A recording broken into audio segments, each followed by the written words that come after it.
नमस्कार बच्चों। आज हम अध्ययन करेंगे अध्याय 2 के पार्ट 2 के बारे में। कल हमने इसका फर्स्ट पार्ट है वो पढ़ लिया है, जिसमें हमने देखा था कि 21वीं सदी में विश्व की जनसंख्या की बात करें तो वो 600 करोड़ से अधिक होगी। और उसके बाद में हमने देखी थी जॉर्ज बी क्रेसी की डेफिनेशन।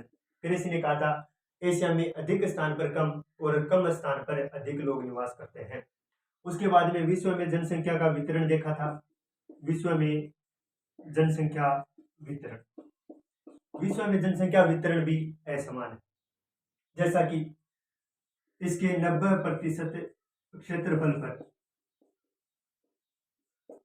विश्व की 10% जनसंख्या निवास करती है और बाकी के बचे हुए 10% क्षेत्रफल पर 90% जनसंख्या है वो निवास करती है। ये था जनसंख्या वितरण। उसके बाद में हमने देखा था जनसंख्या घनत्व। जनसंख्या घनत्व कहते हैं प्रति वर्ग किलोमीटर में रहने वाले व्यक्तियों की संख्या को जनसंख्या घनत्व कहते हैं। जनसंख्या घनत्व में आगे देखा था कि जैसे विश्व में अगर हम बात करें महाद्वीपों की तो सबसे ज्यादा जनसंख्या घनत्व है वो एशिया महाद्वीप का है 146, और सबसे कम अगर बात करें तो वो ओशिनिया महाद्वीप का है 5। सबसे ज्यादा जनसंख्या घनत्व है वो एशिया महाद्वीप का है और सबसे कम जनसंख्या घनत्व है वो ओशिनिया महाद्वीप का है। अगर हम बात करें विश्व की जनसंख्या की तो एशिया महाद्वीप में 62.5% विश्व की जनसंख्या निवास करती है। ये सबसे बड़ा महाद्वीप है। और अगर हम ओशिनिया की बात करें तो ओशिनिया में विश्व की 0.5% जनसंख्या ही निवास करती है। ये जनसंख्या में सबसे छोटा महाद्वीप है। उसके बाद में हमने देखे थे कि जनसंख्या वितरण को प्रभावित करने वाले कारक। जनसंख्या वितरण को प्रभावित करने वाले कारकों में भौगोलिक कारक, आर्थिक कारक और सामाजिक और सांस्कृतिक कारक पढ़े थे हमने। भौगोलिक कारक में मिट्टी है, जलवायु है, जल की उपलब्धता है, इनके बारे में अध्ययन किया था। आर्थिक कारक में औद्योगिकरण है, नगरीकरण है, इनके बारे में अध्ययन किया था। उसके बाद में हमने देखी थी वृद्धि। दो समय अंतरालों के मध्य होने वाले जनसंख्या परिवर्तन को जनसंख्या वृद्धि कहते हैं। जैसे अगर हम बात करें 2001 की बात करें तो भारत की जनसंख्या है वो 102 करोड़ थी, लगभग 102। और 2011 की बात करें तो 2011 में भारत की जनसंख्या है वो 121 करोड़ के लगभग पहुंच गई। अब ये जो परिवर्तन है दो समय अंतरालों के मध्य, ये जो परिवर्तन है इसे ही हम जनसंख्या वृद्धि कहते हैं। उसके बाद में हमने देखा था जनसंख्या भूगोल की कुछ आधारभूत संकल्पनाएं, जिसमें एक नंबर टॉपिक है वो जनसंख्या वृद्धि दे रखी है। जनसंख्या वृद्धि दो समय अंतरालों के मध्य होने वाले जनसंख्या परिवर्तन को जनसंख्या वृद्धि कहते हैं। उसके बाद में दे रखा है जन वृद्धि दर को हमेशा प्रतिशत में व्यक्त किया जाता है। उसके बाद में दे रखा है प्राकृतिक वृद्धि जनसंख्या की। प्रकृति के द्वारा जन्म और प्रकृति के द्वारा ही मृत्यु, तो जन्म माइनस मृत्यु, यह है जनसंख्या की प्राकृतिक वृद्धि दर। अब देखें जनसंख्या की वास्तविक वृद्धि दर। वास्तविक यानी जन्मे कितने उनमें से घटाने हैं जो मृत्यु हुई है, प्लस यहाँ पर बचने के लिए आए कितने हैं और इनमें से घटाना है कि यहाँ से दूसरी जगह प्रवास करके गए कितने हैं। तो ये है वास्तविक वृद्धि दर, जन्म माइनस मृत्यु प्लस आप्रवास माइनस उत्प्रवास।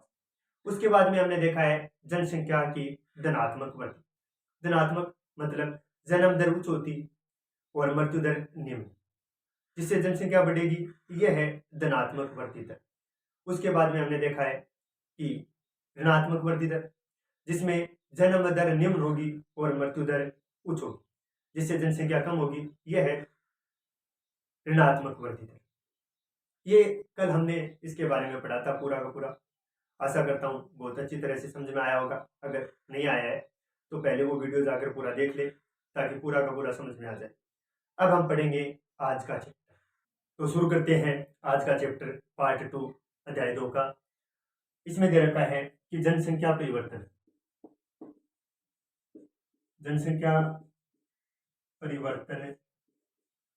के घटक।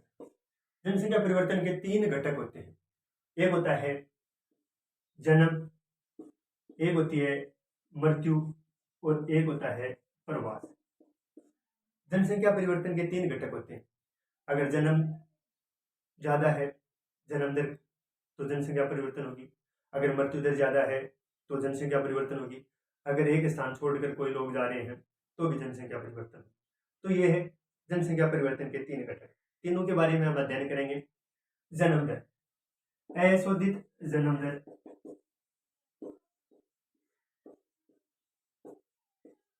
जिसे CBR कहते हैं। अशोधित जन्म दर यानी प्रति हजार स्त्रियों द्वारा जीवित जन्म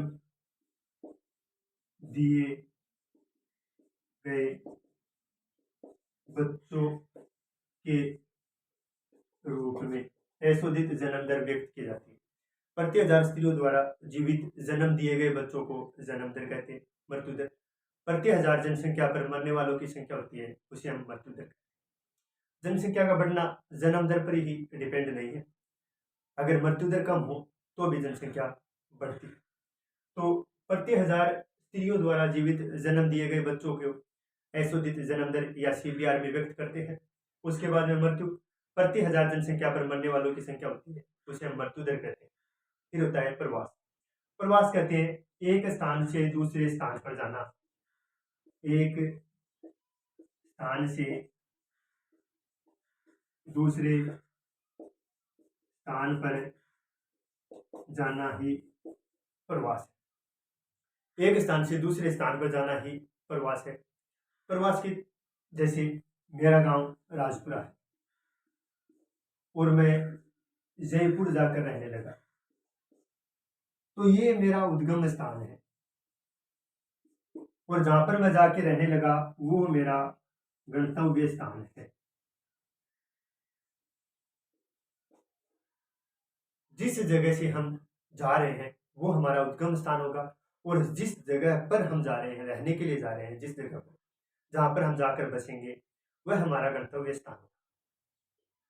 प्रवास है वो स्थायी होता है, अस्थायी भी होता है और मौसमी भी होता है। जैसा कि हमने देखा है कि सर्दियों के मौसम में जो बकरी चराने वाले होते हैं वो पहाड़ी क्षेत्र को छोड़कर धरातल पर आ जाते हैं और गर्मियों के मौसम में वो उन्हें चराने के लिए पहाड़ी के ऊपर वाले भाग में लेके चले जाते हैं। तो ये होता है मौसमी प्रवास, मौसम के अनुसार चलना। अब होता है इसके प्रवास के प्रकार। प्रवास के प्रकार, प्रवास के 2 प्रकार होते हैं। एक होता है उत्प्रवास और एक होता है आप्रवास। जिस स्थान को छोड़कर हम जा रहे हैं वह हमारा उत्प्रवास है। यानी मेरा गांव राजपुरा है, मैं यहां से बसने के लिए जयपुर जा रहा हूं, तो मेरा राजपुरा से उत्प्रवास हुआ है और जयपुर में मेरा आप्रवास हुआ है। यानी जो स्थान हम छोड़कर जा रहे हैं वह हमारा उत्प्रवास है और जिस स्थान पर हम बसेंगे जाकर वह हमारा वहां पर आप्रवास होगा। अभी इसके ये 2 प्रकार हैं और इसके प्रवास के 2 कारक या कारक, 2 ही कारक हैं। एक होता है प्रतिकर्ष और एक होता है अपकर्ष। प्रतिकर्ष मतलब मेरा जन्म स्थान है राजपुरा, यहां से मैं छोड़कर जयपुर जा रहा हूं, तो जो यहां से मुझे जाने के जो कारण है वो मेरे प्रतिकर्ष है। मतलब प्रतिकर्ष का मतलब होता है धक्का देना। जैसे मेरे गांव में मुझे रोजगार नहीं मिला, मेरे गांव में बच्चों की शिक्षा के लिए उचित विद्यालय नहीं है, तो मैं छोड़कर दूसरी जगह जाऊंगा ना, और ये मेरे प्रतिकर्ष के कारक है। मुझे रोजगार नहीं मिला तो ये मेरे प्रतिकर्ष के कारक है। और अपकर्ष का मतलब होता है आकर्षित करना। जैसे जयपुर में मुझे वो सुविधा मिल रही है जो अपने गांव में नहीं मिली, तो मैं अपने गांव को छोड़कर जयपुर जा रहा हूं, तो यहाँ पर मुझे जो जो कारक है जो अपनी तरफ आकर्षित कर रहे हैं वो अपकर्ष है। जैसे मैं गांव में बेरोजगार था, जयपुर में जाकर मुझे रोजगार मिल गया। तो रोजगार है वो मुझे आकर्षित कर रहा है, रोजगार है वो अपकर्ष है, जबकि बेरोजगारी है वो प्रतिकर्ष है। गांव में हॉस्पिटल की व्यवस्था नहीं थी, या फिर बच्चों के पढ़ने के लिए अच्छे विद्यालय नहीं थे, या यहाँ पर जो सामाजिक अशांति थी, तो कई कारक हो सकते हैं। हमें धक्का देने के लिए, हमें प्रतिकर्ष करने के लिए और अपनी तरफ आकर्षित करने के भी बहुत से कारक हो सकते हैं। तो ये था हमारा प्रवास। प्रवास कहते हैं एक स्थान से दूसरे स्थान पर जाना, प्रवास कहलाता है। प्रवास के दो प्रकार होते हैं। दो प्रकार में एक होता है उत्प्रवास, मतलब जो स्थान हम छोड़ के जा रहे हैं। एक होता है अप्रवास, मतलब जहां पर हम जाकर बसेंगे वह हमारा अप्रवास होगा। और दो इसके कारक या कारण होते हैं, एक होता है प्रतिकर्ष, एक होता है अपकर्ष। प्रतिकर्ष का अर्थ होता है धक्का देना, मतलब मेरा जन्म स्थान छोड़ने के लिए जो जो चीज मुझे मजबूर कर रही है वो प्रतिकर्ष है। और जहां पर मैं जाकर बसूंगा उस स्थान पर जो जो चीजें मुझे आकर्षित कर रही है वह स्थान अपकर्ष है। ठीक है, ये था हमारा प्रवास। प्रवास के बारे में हमने पढ़ लिया है। प्रवास गांव से गांव, गांव से नगर, नगर से नगर, या नगर से गांव भी हो सकता है। तो आशा करता हूँ आज की वीडियो है आप लोगों को पसंद आई होगी, और अगर समझ में नहीं आया है एक बार दोबारा क्लास देख लीजिए। बहुत ही अच्छा टॉपिक है, बहुत ही अच्छा हमारा लेसन है, अच्छी तरह से समझ में आ जाएगा। धन्यवाद।